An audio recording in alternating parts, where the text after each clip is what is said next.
Welcome back to the third and final segment of Ajker Alapon. I'm your host, Abul Hasnat, and I've been speaking with Ken Ford-Powell about his time in Bangladesh, about his time as a teacher in Bangladesh, and now we're going to be looking at the global village and the idea of the global village. Ken, I know we touched on it just before we went on break, but give us a bit more on sort of the idea of global village and what really, at this very time and moment in politics and the world itself, and why it's probably even more important. Yeah, well, we're living very much in a polarised kind of world at the moment. We're living in this Trump era where we're talking the rhetoric of building walls and and making greater restrictions on certain kinds of people and so on and so forth. The global village is much more about not building walls but tearing them down and building bridges instead. It's about the idea of today you may need help and I can help you. Tomorrow I may need help and you can help me, and it doesn't matter where in the world, quite literally, we happen to be. And things like social media, Facebook obviously, places like that have been wonderful for enabling people from completely different parts of the world to get together, to bond together without actually necessarily physically meeting, and to care about one another, to understand each other's culture, to understand each other's religion, their lifestyles, the social aspect of their life and so on and so forth, and to be able to do that, to have a greater understanding of each other. And the main thing about the global village is there's no room for war in that kind of mentality. There's no room for destruction and for fighting and things like that. If you're busy helping your brother or your sister in another country, then how can you be tearing them down? And that's the mentality behind the global village, and that's what I saw very much in Bangladesh. That was the kind of thing. Just a small example of that. I remember coming back. We took a little holiday to Darjeeling, and when we came back over the border and we were in a car, there was suddenly this big bang, and one of the tyres just kind of had gone. Just exploded. And we brought the car to a halt. We were in the middle of, we didn't know where we were. We were on some kind of road. There was, the usual thing, lots of dokans and, everything, people around. But we didn't know where we were. And the driver got out and just, said, oh dear, we've got a burst tyre. Well, within seconds, there must have been about 40 men gathered around the car, and somebody went off and got a tyre, and somebody went off and got some bricks or a jack or whatever like that. And literally within minutes, the tyre had been changed, we got a new tyre on there, and we were back on the road. And this was entirely by complete strangers who had no vested interest in helping us whatsoever, helping out because something had happened to a car, and everyone crowds around, gets it sorted, and you're on your way again. And that, I just found, was completely typical of how life was in Bangladesh, and not just for because I was a Bangladeshi, but this is happening for everybody wherever they are. That I'm not being blind to the fact that there are problems and there are troubles and of course there's bad guys wherever you go in any place. But generally speaking, the outlook is somebody in trouble, you help them out. And that is the global village. That's the mentality of the global village. So it's actually more than just tolerance of each other's ways and cultures, because someone just reading it straight away may look at it and say, right, this is how a British village may operate. This is how the British people operate. That's how the Malaysian people operate. Okay, let's just be tolerant of it. So it's more than that. Actually taking ideas from each other. Yeah. Yeah, definitely.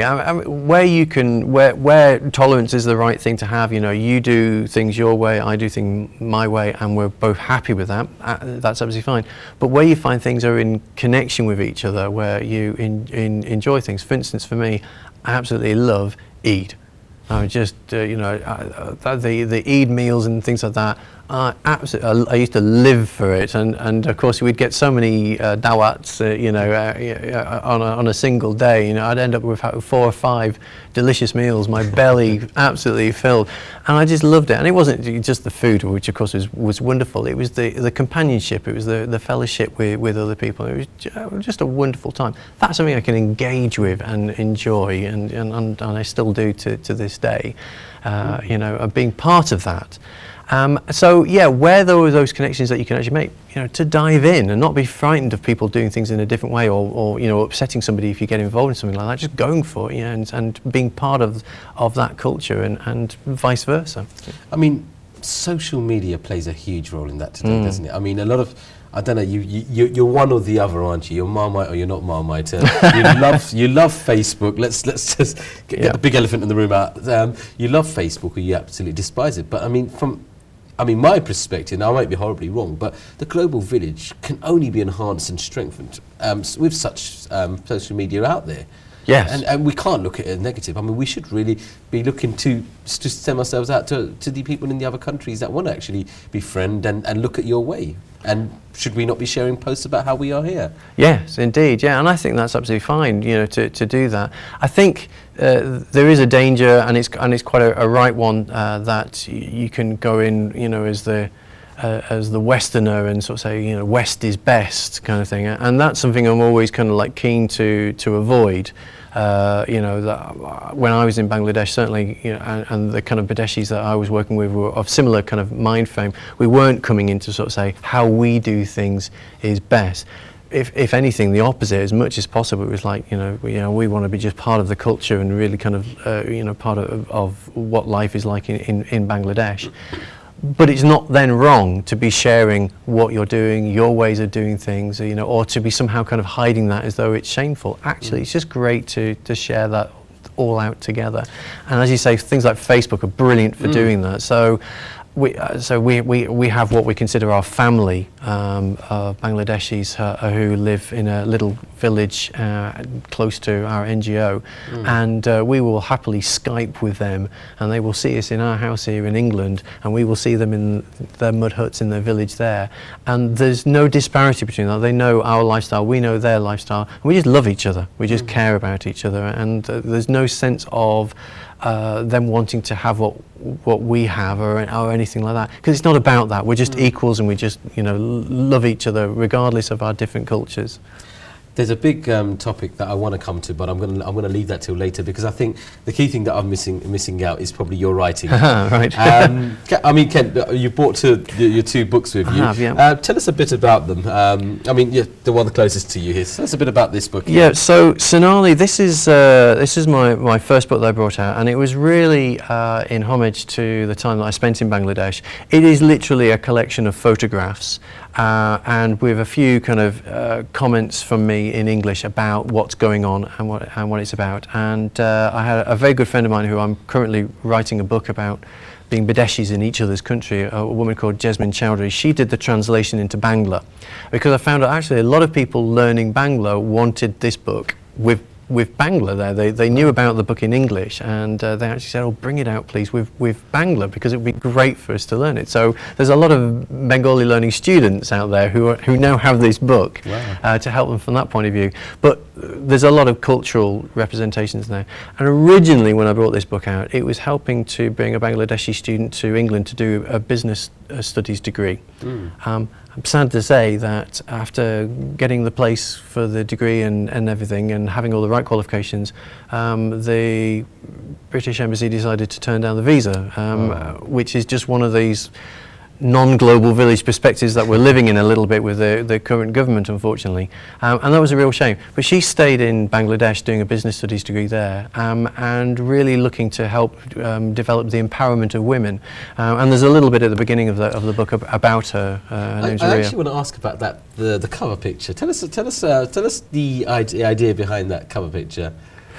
Well, I mean, this is just typical. This is literally when I was out there in Bangladesh, I was just taking photographs all the time. I'm no great photographer, but I collected a number of photographs, and I actually kind of drained them of colour very deliberately for the book. And my Kindle version, there's just little hints of colour, and you can see that here. There's just a tiny hint of colour there, because what I wanted to kind of to show was that the golden quality, Sonali meaning golden, of course, the Amar Shona Bangla, as the national anthem says, isn't about the fact that it's a beautiful, sunny, hot country or anything like that.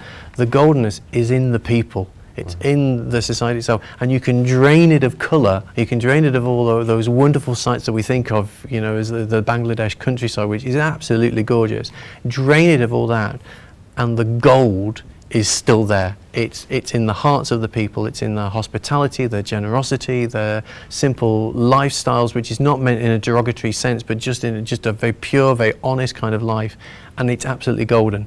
And that's why the photographs are in black and white, because I wanted to sort of say, you know, look for the gold in the people, not from the pretty pictures themselves or anything like that. It's amazing, because even with the national anthem, Amar Bangla, it's my golden Bangla. What does it refer to? The language or actually the people? Yeah, because, indeed. you know, the truth behind it is you've just wrapped it up there. It's in the people. Absolutely. I want to talk about your book, The Old Man and the Beach, and I have to be forgiven because I need to go and get one of these and go through them. But this, very recently you've released, and yeah, I mean, big congratulations I'd like to give you, because it went straight to #1 on the Amazon. It did, yeah. It went to #1 for Kindle book in one of its categories, and went to #4 in the other 2 categories that it's listed under, which was fantastic for an indie published book. And this is just a collection of short stories that I wrote back in 2014, and although they're all fictional, they deal with my life, starting off with my background in that kind of almost neo-Nazi kind of depressed mining town of the 80s, through to my training days as a teacher, through to the third section deals with Bangladesh, and there's several stories that kind of pay homage to Rabindranath Tagore and his kind of short stories that he writes, and that I had that kind of model in my mind, but also dealing with topics that came up in my life. And then the last section deals with the return, coming back to this country, as my family and I have been here for the last 3 years, and it was difficult. I mean, that was probably the biggest cultural blow to me. Going over to Bangladesh wasn't the problem. Coming back was just drained me of colour, if you like. And so there's a lot of kind of very metaphysical, metaphorical stories at the back there, really kind of questioning life, culture, how we think about things, and so on and so forth. So yeah, it was a real odyssey of my life. And in there's also a collection of semi-fictional essays about women, what I call insignificant women, one of whom is called The Ayah. And it's about probably the most important woman that I've ever come across, who was our ayah. She was just our cook, she just looked after our children, things like that. But her character, the quality of her heart was just so amazing. I don't think I've ever respected anyone so highly in my life. So there's a kind of a little kind of essay in there about her. Again, semi-fictionalized, but there's a great essence of truth in there. Well, I hope during our interview you haven't given too much away about what's in there. So no, well, if you want to see a fiction, let me hold it up for you. If you'd like to see the fictional side to some of the stuff that me and Ken have spoken about, and some of the stuff that we haven't, go and get one of these. It's probably still sitting top of Amazon from when I checked last week. So yeah, it's definitely a book worthwhile. I'm certainly going to get myself one. That's not the only writing you do, no. And. You do blog, but I mean, we have a couple of minutes left. I mean, talk about some of the other writing that you've been doing and the pieces that you've been doing across. Yeah, I've got 2 books on the go at the moment. I say the woman who did the translation for Sonali, because my Bangla is okay, but it's not that good, so I needed somebody else to translate it. Her name is Jasmine Chowdhury. She's doing a lot of writing for herself, and we are writing a book together about being Badeshis in each other's countries. She's lived most of her life in this country, and of course I spent several years in Bangladesh. So that's we're looking at all sorts of different topics, like language learning and the mistakes that we both made without her for English and me for Bangla, relationships, marriage, pets, all that kind of stuff. So that's ongoing at the moment. We're in the middle of writing that currently.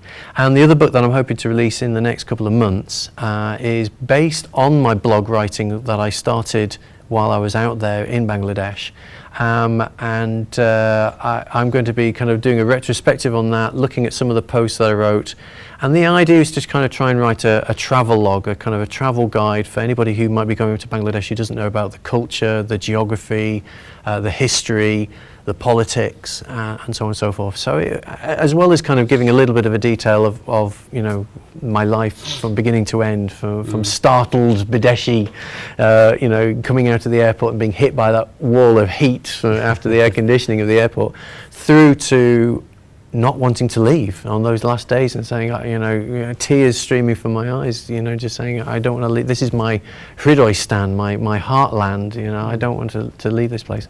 And so the book will look at that. So hopefully it will be useful for anybody who's planning to kind of go out there and visit. But it's also kind of hopefully be a book that people find interesting to see how my perspectives changed over 5 or 6 years there. Ken, listen, it's been a pleasure to actually have you. There was so many other things that I want to talk to you about. I've not had a time. I'm hoping you will come back for another. I'd love to. On another day. I'm hoping after the release of a few of the books or some of the blogs that you do. But I mean, there's another big topic which I'm probably going to hint at coming in the future, which I'm hoping me and Ken will have the dialogue about the LGBT community and how the Global Village views that. So, Ken, it will be an honour to have you back. But big thanks for today. Brilliant. Thank you. That's all we have time for. Looking forward to the next Ajker Alapon. I'll hopefully to have another exclusive guest back, and maybe Ken comes back as well. We'll pick up the topics as the days go by. So for those of you that are enjoying Brexit and the Donald Trump era, don't worry, we've got the Global Village to battle that back. Until next time, I'll see you soon. Wassalamu alaikum wa rahmatullahi wa barakatuh.